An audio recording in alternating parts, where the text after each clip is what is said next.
할렐루야. 오늘도 새날을 주신 하나님을 찬양합니다. 오늘도 말씀으로 시작하는 이 하루 말씀 충만, 은혜 충만, 성령 충만하시기를 주님의 이름으로 축복합니다. 오늘은 야고보서 1장 13절에서 18절까지 말씀을 봉독해 드립니다. 하나님의 말씀을 경청하시기 바랍니다.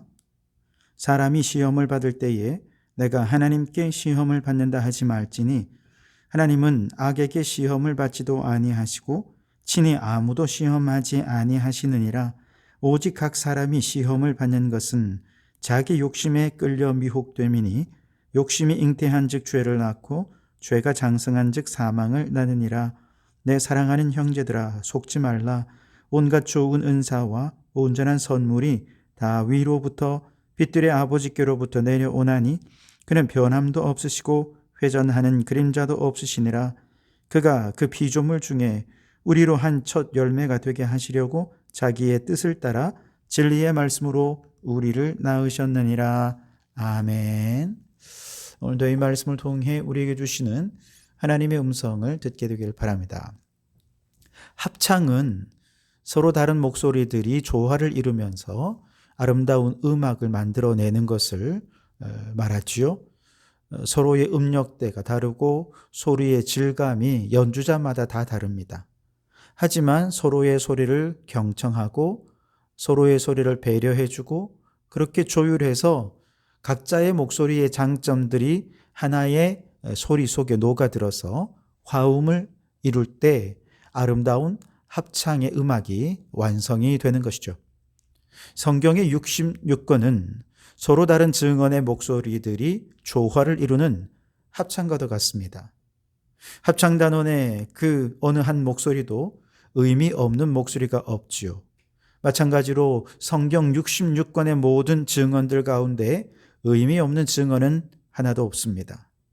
각자 떼어놓고 보면 서로의 증언의 핵심도 다르고 증언의 대상이나 상황에 따라 들려주는 복음의 질감도 다르고 강조점도 다를 수 있지만 성경 전체를 놓고 보면 모든 책들이 서로를 경청하고 배려하고 조율하면서 통일된 하나님 나라의 메시지를 증언하고 있는 것이 성경 66권이라 말할 수 있겠습니다. 야고보서는 이 한 곳만 떼놓고 보면 오직 믿음으로만이라고 하는 죄인이 의롭게 되는 가르침이 없어요. 오히려 행위를 강조하고 있죠. 또한 예수님의 십자가의 속죄적인 죽음과 부활에 대한 언급도 없습니다. 그래서 이 말씀이 너무 율법적인 것 아닌가? 신약 성서에 포함되는 게 맞는 건가? 라는 생각도 하게 됩니다. 오죽했으면 종교개혁자 마틴 루터는 이 야고보서를 아주 홀대하게 되었습니다. 그래서 야고보서를 의도적으로 평가절하하기 위해 신약의 서신들 가운데 가장 마지막에 배치를 했고 지금도 루터 성경에는 홀대받는 자리에 여전히 놓여져 있다는 것이죠.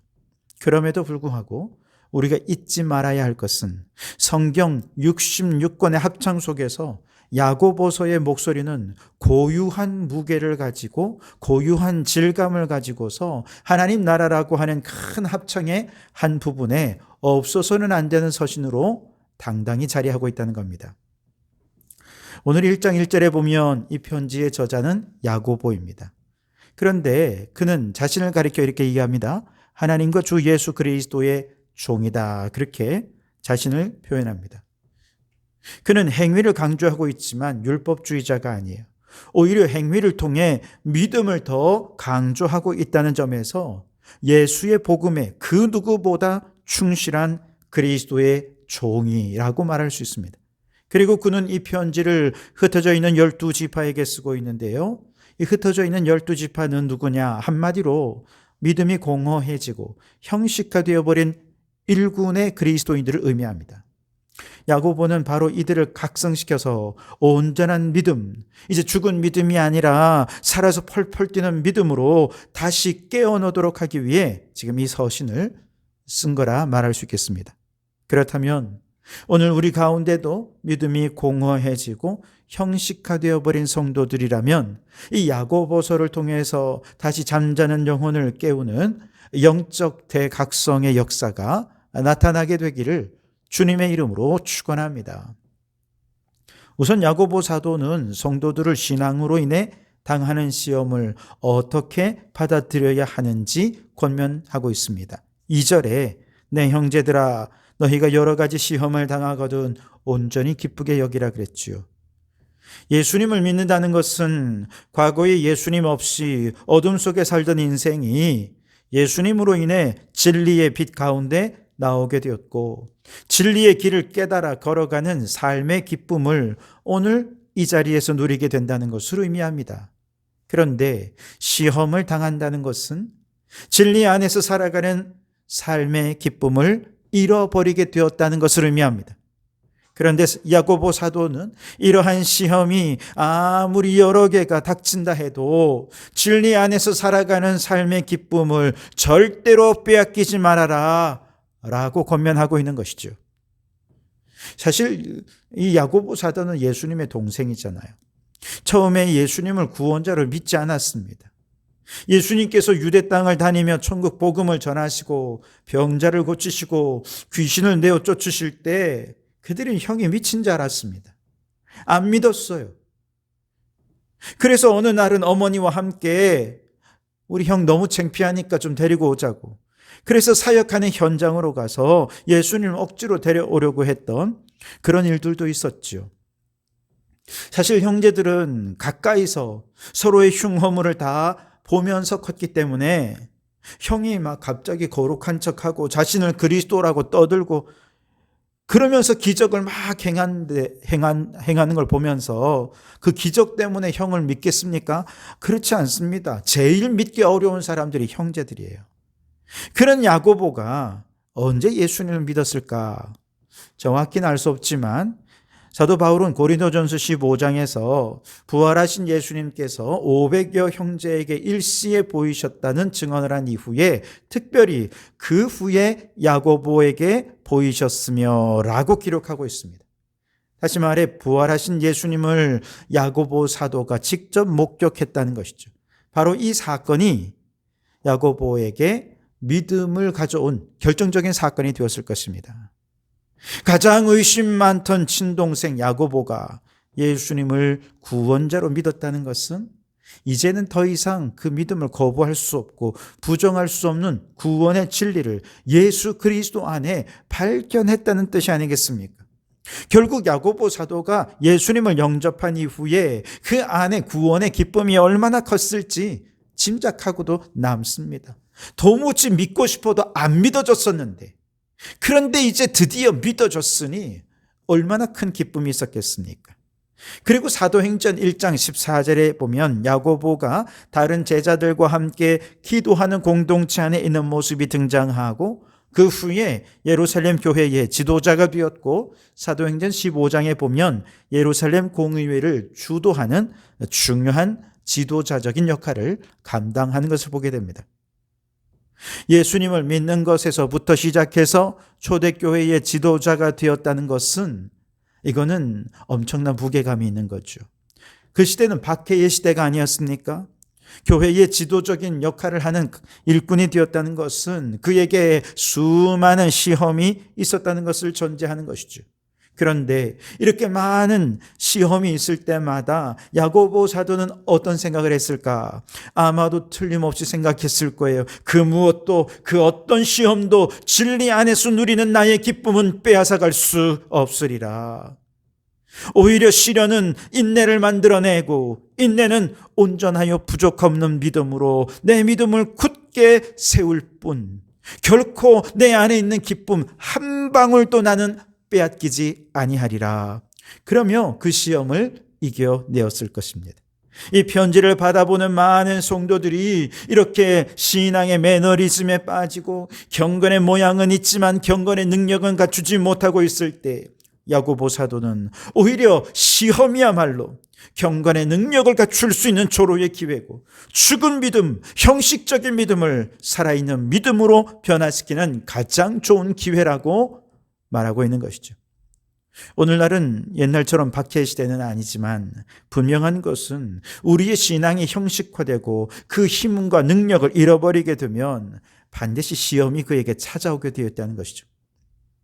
어떤 형식이 되었든 어떤 내용이 되었든 시험이 우리를 찾아와서 무기력한 신앙을 맥없이 무너뜨릴 수 있다는 겁니다.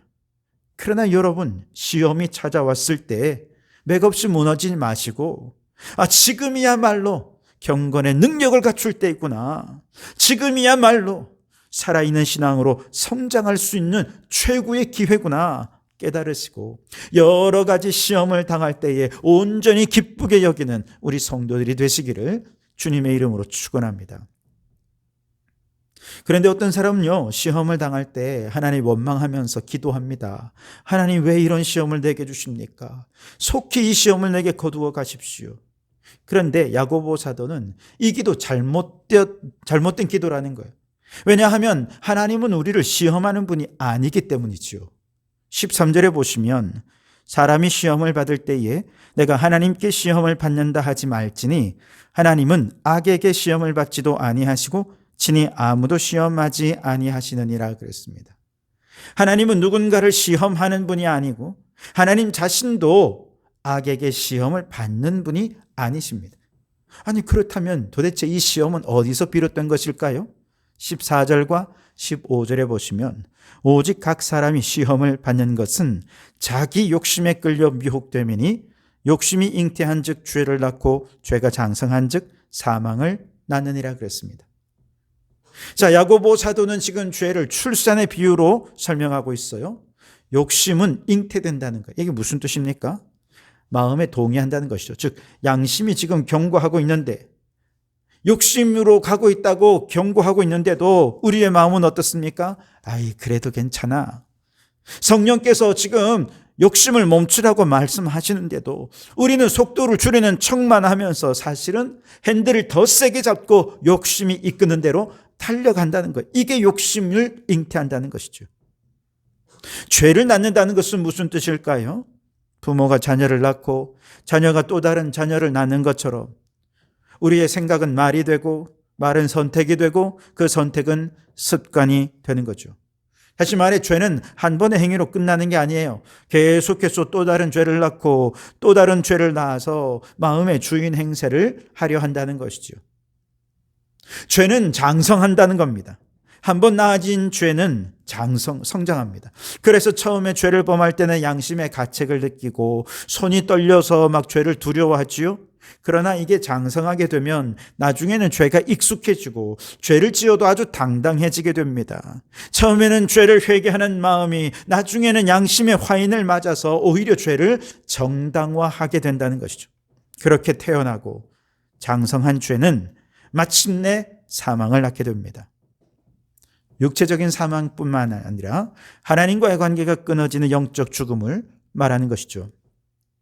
죄는 항상 이렇게 죽음의 방향으로 흐릅니다. 죄는 기쁨을 주는 척하지만 기쁨의 뿌리를 잘라버립니다. 죄는 자유를 주는 척하지만 영혼을 쇠사슬로 묶어버립니다. 죄는 사랑을 약속하는 척하지만 결국 관계를 황폐하게 만들어버립니다. 죄는 생명을 말하지만 그 끝은 사망입니다. 그러므로 죄의 욕망을 사소한 것으로 대하면 우리는 사망을 멀리 있는 것으로 착각하게 되지요. 하지만 야고보 사도는 분명히 말합니다. 오늘 16절 말씀에 내 사랑하는 형제들아 속지 말라. 결국 하나님이 우리를 시험하는 것이 아니라 우리가 욕심에 이끌려 시험을 받는 것입니다. 속지 말라는 것입니다.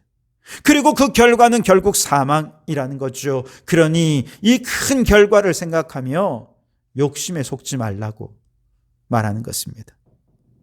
그렇다면 우리가 욕심에 속아서 시험에 빠지지 않고 사망으로 끝나는 인생이 되지 않으려면 어떻게 해야 되느냐? 말씀 안에 거듭난 자가 되어야 합니다. 18절에 그가 그 피조물 중에 우리로 한 첫 열매가 되게 하시려고 자기의 뜻을 따라 진리의 말씀으로 우리를 낳으셨느니라. 아멘. 죄만 낳는 것이 아니에요. 진리의 말씀도 우리를 낳습니다. 말씀이 곧 생명이지요. 요한복음 1장에 보면 태초에 말씀이 있었는데 그 말씀은 곧 하나님이시고 그 안에는 생명이 있었습니다. 그리고 생명의 말씀이 육신을 입고 이 땅에 오신 분이 예수님이시죠. 그래서 예수님을 믿는 모든 사람들에게는 생명을 얻되 더 풍성히 얻게 하시기 위해 예수님이 이 땅에 오신 것입니다. 그래서 누구든지 예수님을 믿고 영접하면 예수 안에 있는 그 풍성한 생명을 이 땅에서 누리며 살게 되시죠. 여러분, 예수님을 믿는다는 것은 진리의 말씀으로 새롭게 태어난다는 것을 뜻합니다. 거듭남이죠. 진리의 말씀 안에서 새롭게 태어난 이후 우리는 더 이상 시험에 미혹되지 않고 오히려 여러 가지 시험을 당할 때 그것을 기쁘게 여기면서 부족함 없는 온전한 믿음으로 성장할 기회를 삼는 자가 되게 되고, 더 나아가 주님 주시는 풍성한 생명을 이 땅 가운데 누리며 살게 된다는 것이지요.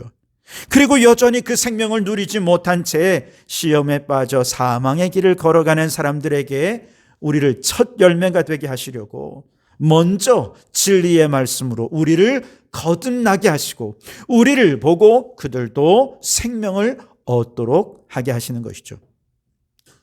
그러므로 성도 여러분, 이제 여러분은 시험에 미혹되어 걸어가던 사망의 길을 벗어나 진리의 말씀 안에 새 생명으로 새롭게 태어난 새 피조물이라는 사실을 믿으시기 바랍니다. 그리고 말씀 안에서 생명의 풍성함을 누리며 살아가실 수 있기를 바랍니다. 인생을 살며 시험이 없을 수는 없죠. 그러나 그 시험 때문에 다시 욕심에 이끌려 죄를 낳고 사망의 길로 걸어가지 않을 수 있는 힘을 주님은 이미 우리 안에 주신 줄 믿습니다. 그러니 우리를 시험하는 저 마귀를 비웃으며 우리에게 주어진 생명의 길을 담대히 걸어가실 수 있기를 바랍니다. 그리고 여전히 사망의 길을 가는 많은 사람들에게 여기 생명이 있음을, 생명을 누리는 성도들의 삶으로 증거하는 우리 성도들이 되실 수 있기를 주님의 이름으로 축원합니다. 기도하겠습니다. 사랑의 하나님 아버지, 우리가 여러 가지 시험을 당할 때 그 시험을 두려워하지 않고 오히려 기쁨으로 받아들이길 원합니다. 욕심에 끌려 죄와 사망의 길로 가지 않게 하시고 진리의 말씀 안에서 새 생명으로 거듭난 자로 살게 하여 주옵소서. 시험을 통해 인내를 배우고 인내를 통해 온전한 믿음을 세우며 주님 주시는 풍성한 생명을 누리게 하여 주시옵소서. 우리의 삶이 첫 열매가 되어 여전히 사망의 길을 걷는 이들에게 예수의 생명을 증거하는 저희들이 되게 해 주시옵소서. 예수님 이름으로 기도하옵나이다. 아멘.